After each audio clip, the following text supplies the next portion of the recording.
Nel segno di Cara Bagema, la notte del Palaradi si illumina grazie al crescendo di un'inattesa protagonista.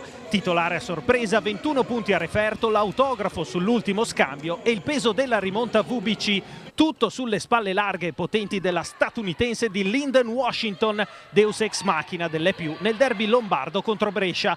In una 10ª giornata di campionato ridotta ai minimi termini dall'emergenza Covid, con 4 gare rinviate su 6, a regalare le emozioni migliori è il duello di Cremona. Casalmaggiore vince al tie break dopo un tira e molla con la combattiva Brescia che Mazzola disegna con 2 bande capaci di suonare la carica, Jasper e Zvetnic, 33 punti in 2.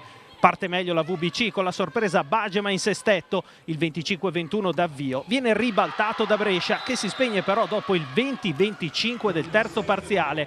Avanti 2-7-1, la banca Valsabbina Millennium stacca la spina e la E+ ne approfitta diventando tambureggiante. Col 25-15 si va al tie break per assistere ad un quinto parziale sempre in mano a Casalmaggiore che scollina sull'8-2 e viaggia in discesa verso il definitivo 15-9 con la spinta decisiva di una irrefrenabile Bagema. Per le maggiorine 2 punti dopo 3 gare senza soddisfazioni, per Brescia un punto che lascia tanto amaro in bocca.